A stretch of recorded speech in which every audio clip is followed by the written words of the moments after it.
Good morning, children. Welcome back. Children, in the last video, we started metallurgy process, extraction of metals. Now, we have seen extraction of metals low in activity series, extraction of metals in middle of the activity series. In extraction of metals low activity series, we have seen reduction by heating in air, which we called as the roasting process. Then we have also studied extraction metals in the middle of the activity series by chemical reduction. Like in that we have seen example of reduction, then roasting, calcination, and then we use carbon as a reducing agent. But there is one disadvantage of using carbon as a reducing agent, because as I said that a small traces of carbon is added and which contaminates the metals. Then we have also seen that a displacement reaction can be possible in the middle of the activity series, and we have seen the example of Thermit reaction, right? Thermit process. Now today we are going to study extraction of metals towards the top of the activity series. Now children, when we study top of the activity series, which metals are the top of the activity series? Sodium, magnesium, potassium, calcium, aluminium. These are the metals. Now children, the oxides of these metals are very stable and cannot be reduced by carbon or aluminium. Of course by carbon. It cannot be used by carbon. For example, carbon cannot reduce the oxides of sodium, magnesium, calcium, aluminium. So these metals cannot be reduced by carbon, as I said, because these metals have more affinity towards oxygen than carbon, right? So here these metals, therefore carbon cannot eliminate, right? Carbon cannot eliminate oxygen. So therefore these metals are commonly extracted by electrolysis method. These metals can commonly extracted by the electrolysis method of their fused salt using suitable electrode, and this method is known as the electrolytic reduction, right children? Electrolytic reduction meaning reduction by electrolysis. What is electrolytic reduction? Means reduction process by electrolysis. So here we can say the process of extraction of metals by electrolysis process, this is called electrometallurgy. Electrometallurgy process means extraction of metals but by electrolysis process. This is known as the electrolysis process. We have already studied about the metallurgy, but in middle of the low of the activity series, reduction process is possible by air and heating in air. In middle of the activity series, which process is possible by adding roasting, calcination, and then reducing agent. We use carbon as a reducing agent. But highly reactive metals, these sodium, potassium, calcium, magnesium, these are highly reactive metals. Once they form in oxide form, carbon cannot use as a reducing agent, because these metals have more affinity towards oxygen than carbon. So only one process is possible, that is by passing electricity. So when we extract the metals, extraction of metals by electrolysis, by passing electricity, this process is known as the electrometallurgy. Now electrometallurgy process, how it done? When the like this is example of when here I can show you that how the electrolysis process has done.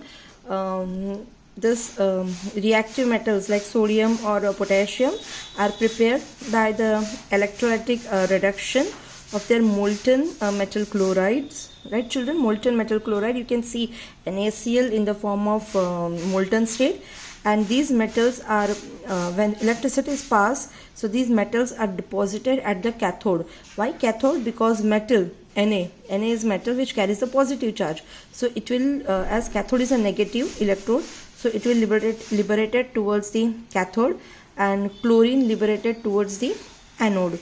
So the chemical reaction here we can say that at cathode Na loses electron and we get Na plus, at anode chlorine, so we get Cl2 plus twice E. Now this reaction is this is how the process is done, right? Oxidation and reduction process. So the final the why 2Cl, children? Because you can also write that 2 NaCl in twice NaCl for balancing. When we pass electricity, we get 2 Na plus Cl2, right? So this is how, either you can write this one, or you can show that NaCl, on passing electricity we get Na plus Cl2. So this is how the electrolysis process is done at the top of the activity series. Now so children, here we have done metallurgy process, extraction of metals low in activity series, extraction of metals in the middle of the activity series, extraction of metals in the top of the activity series. Now the next is refining of metals. Now refining of metals is what, children? This you must have studied in the lower classes also, refining of metals, I think in form 8, that this is a most widely used method for the refining of impure metals. Many metals such as copper, zinc, nickel, tin, silver, gold, etc., they are refined electrolytically. So this phenomenon is again based on the electrolysis only. So children, what the process, we have the refining of electrolytic refining of copper, but in generally how this process carried out. So in this method, children, the crude metal is cast into thick rod, like and are made up of the anode. Here you can see in this it is a crude means with the impurities, right? So crude metal and with impurities is cast into thick at anode, and the thin sheet of pure metal are made as a cathode. So anode would be thick because of metal which we are refining and with the impurities, right? And cathode is made as a thin pure metal which we are refining. So when an aqueous solution of some salt of metal is used as a electrolyte, so on passing the electric current electrolyte, the pure metal from the anode, okay, it dissolves in the electrolyte solution here in this, an equivalent amount of pure metal from the electrolyte it deposited and on the cathode. So the soluble impurities goes in the solution, whereas insoluble impurities settle down at the bottom here, which we call as the anode mud, because it released from the anode. So this is known as the anode mud. So in this way the pure metal from the anode goes to the electrolyte, from electrolyte it goes to the cathode. So this is the example that how the refining process is done. Now in a textbook in NCERT we have refining, electrolytic refining of copper. So how this process has done electro refining of copper. So now in the copper in the case of copper, in the refining, electrolytic refining of copper, the crude metal, same as I said, that crude copper is made up it's made anode, and a thin sheet, right children, a thin sheet of pure copper is made cathode. Now the electrolyte is a solution of copper sulfate, because we are refining copper. So when the electrolyte, like when the electricity is passed, on passing electricity, the CuSO4 copper sulfate solution get dissociated into Cu and SO4. Dissociate means it splits. Okay, it splits into Cu and SO4. It ionizes into Cu and SO4. So on passing electric current, the copper dissolves from the anode into the electrolyte, and equivalent amount of copper which has been dissociated in the electrolyte, that Cu from the electrolyte are deposited towards the cathode in the form of pure metal. In this electrolyte solution, children, we also add some amount of sulfuric acid which act as a catalyst which makes the reaction faster, which makes the process faster, right? So they add some amount of concentrated or dilute sulfuric acid also. So this process goes on. The copper get deposited on cathode, giving a pure copper. Now as this process continues, the impure anode goes on dissolving in the solution and becomes thinner and thinner, and at the same time the pure copper get deposited on the cathode. So the impurities present in the crude copper either goes into the solution or remains there, but this continues. If you see that the process goes on, and then all the impures collect at the bottom of the container below the anode, and which we called as the anode mud. Now gold and silver, sometimes in the impurities, gold and silver metals, if it is present in the impure metal, can be recovered from the anode mud. So if we see the electrorefining process, it has a two purpose. Like children, it purifies the metal, and also it helps to recover some valuable metals like gold or silver. So if it is present in the crude metal. So these are the two purposes of refining of metals, right children? So this is the electrolytic refining of copper, and how this process has done. I hope you all of you have understood. So at end you will see that the earlier the cathode was thinner and anode was with thick impurities. Now all this process has done. Here we'll see that now the anode is now become thinner, and the copper is cathode, we get the pure form of pure metal with the copper. So this is one process. Now next children, we have the last topic of this chapter, that is corrosion. Now children, corrosion we have already studied. We have already heard about the corrosion in the first chapter, right children? Corrosion of metals. Like corrosion, what is a corrosion children? Corrosion is a process of deterioration of metals, right? And when it reacts with air or water or surrounding it. So this deterioration of metals are known as the corrosion. Like example, we have seen that many metals are easily attacked when exposed to the atmosphere. They react with air, water present in the environment and form the undesirable compounds on the surface. So this process is called as the corrosion. Now almost all metals except the noble metals such as gold, platinum, palladium, they are attacked by environment, but they are least reactive. But like for example, when iron when exposed to the moisture for a long time, its surface acquires a brown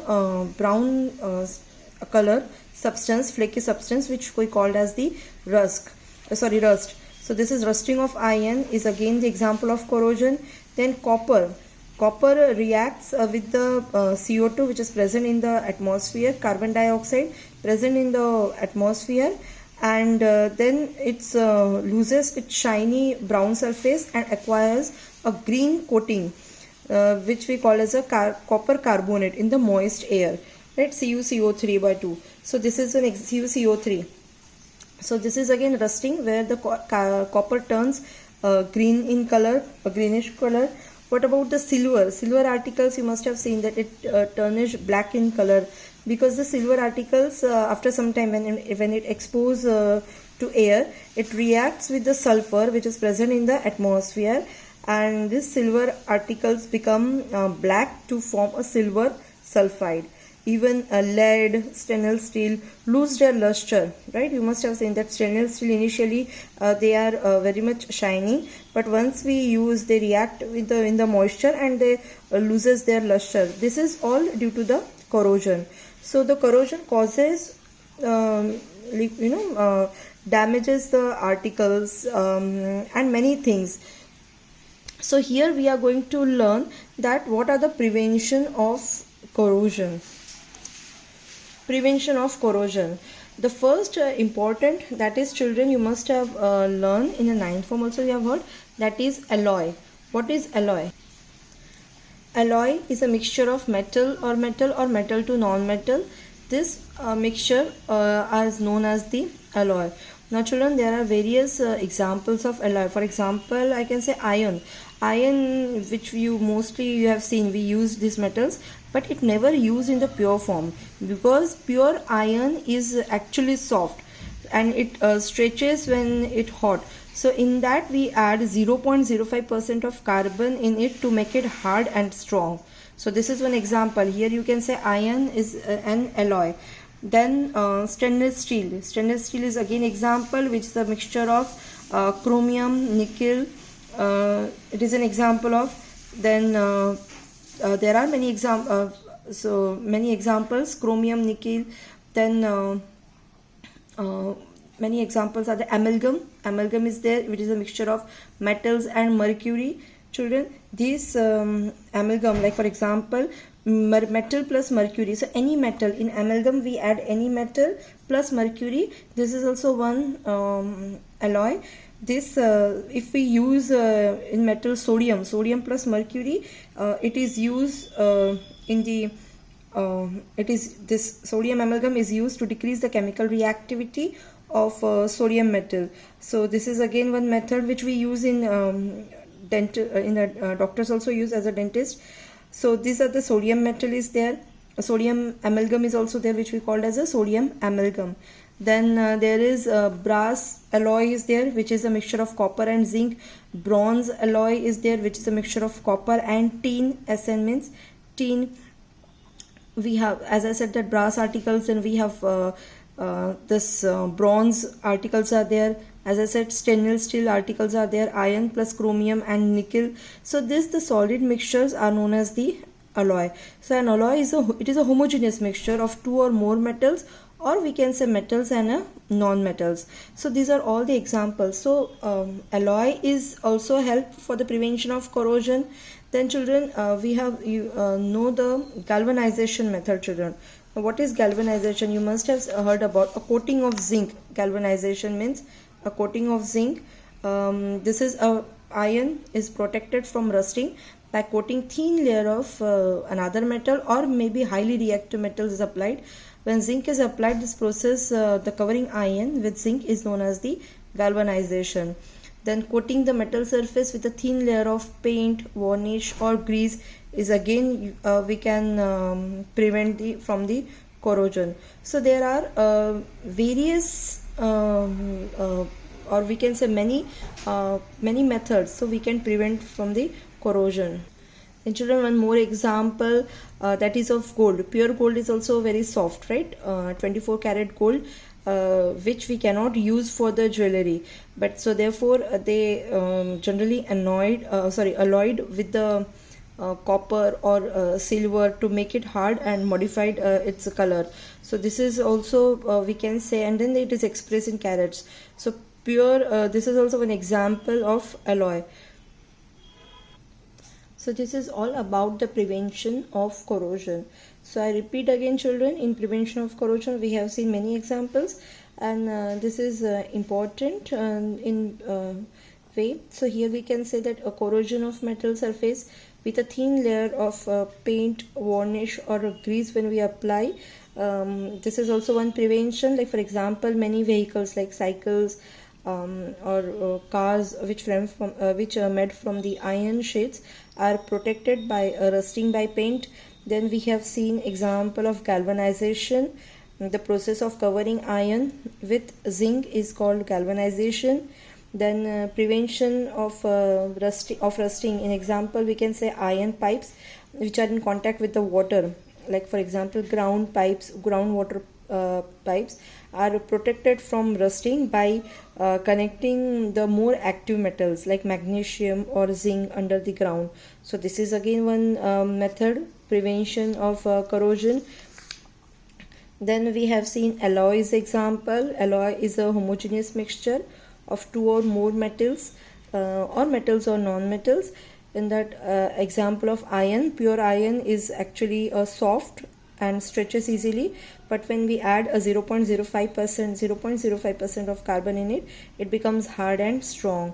Then we have seen the example of stainless steel is an alloy which is a mixture of nickel and chromium and iron. Then it make it strong. Then we have seen the example of brass articles, bronze articles. Brass alloy is made up of copper and zinc. Bronze alloy is made up of copper and tin. Then we have seen amalgam. Amalgam is a mixture of metal and mercury. Now it may be any metal, like for example sodium amalgam. So sodium plus mercury. This is again one example of alloy. Then one important one more alloy is there, children, that is solder. Solder is an alloy which is made up of lead and tin, which is a mixture of lead and tin, solder, which is used to joining the electric wires. So it has again it is used as a an alloy. So these are the all examples of alloy. If we see, children, alloying is a very good method for improving the properties of metals. So we can get the desired properties by this method, like it increase the resistance of corrosion, it increase the hardness, it increase the tensile strength, it gives good casting also, and to lower the melting point also. Like for example, solder is an alloy, as I said, lead and tin. So it has a low melting point and it is used for welding electric wires together. So in other way we can say alloy is a very important role, plays a very important role which for the prevention of corrosion. So children, here we have finished this chapter 3, chapter 3, metals and non-metals. The last topic was this one, metallurgy, which is very important, and corrosion and the prevention of corrosion. So I hope you all have understood. Thank you.